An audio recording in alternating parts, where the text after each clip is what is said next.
Thanks, Eric. Hello, everyone. Very excited to be here. I'm going to share with you some insights I've gained over the past 4 years running TaskRabbit. And particularly early on when I was bootstrapping this company from the ground up in Boston, I had very little marketing dollars and very little money.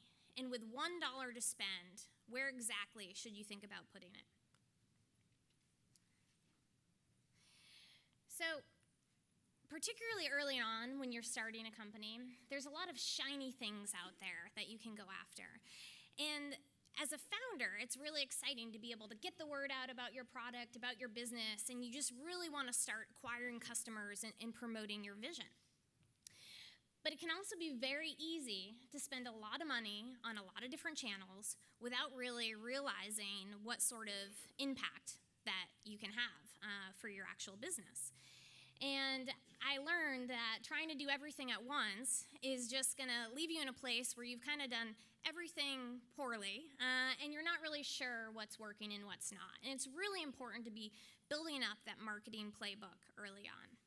And as an example, back in Boston, I tried many things, street team events and email newsletters and SEM campaigns and daily deal sites. Right when Groupon was launching in Boston, I remember running a campaign with them.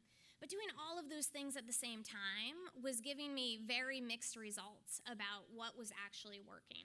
And it wasn't until I started reading The Lean Startup and listening to Eric's talks and thinking about how I could start applying that methodology to a marketing campaign. So one of the key things is just to understand where you want to hone in.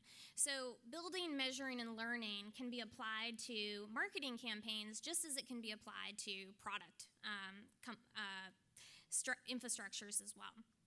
And the key is to understand where to start, right? So with all those shiny things out there to go after, PR and email and newsletters, where do you begin? And I think the key with that is really knowing your customers. Have you done the customer development? Do you know where these people eat, work, read, breathe? What do they do on a daily basis? And understanding in a very targeted way how you can go down the list of customer acquisition techniques and then run experiments, run tests, and measure quickly. So as an example, I remember a couple years back, Twitter was just coming out with its promoted tweets. And they came to us and they said, hey, TaskRabbit, we want you guys to run some tests around promoted tweets. And we were sort of skeptical, but we were also really interested in the idea that you could geo-target these tweets, because for us, we're launched in 9 major cities across the country. It was always a challenge to find customer acquisition channels that were geo-targeted. So we developed some campaigns, we built out the campaigns, we started to measure. In measuring, I love the talk on vanity metrics, measuring the really key metrics for your business. So not just how many retweets we got or how many followers were added in to follow TaskRabbit, but actually tracking the conversions into the site, into posting tasks, into putting in credit card information. Really understanding what metrics you want to track for your business is key in these marketing campaigns as well. I think it can be sometimes easy, particularly when you're thinking about customer acquisition and marketing, to measure those vanity metrics, but to really be disciplined about what's moving the needle for your business and then applying those metrics to the campaigns is really key. And then from there, just learning and scaling the channels that are working and getting rid of the ones that don't. One interesting tidbit, 3-4 years ago when we were doing a lot of street team events on the ground, I thought, we weren't seeing the offline to online conversion that we wanted to.